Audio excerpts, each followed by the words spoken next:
I have these nice yellow pieces of glass that I tumbled in a rotary rock tumbler through stage 1, and I'm going to drill some holes in them using my Dremel drill press.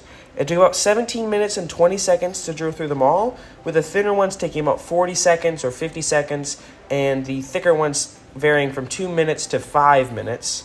I did break one of the pieces during the drilling process, which you can see at the end when I show them all together.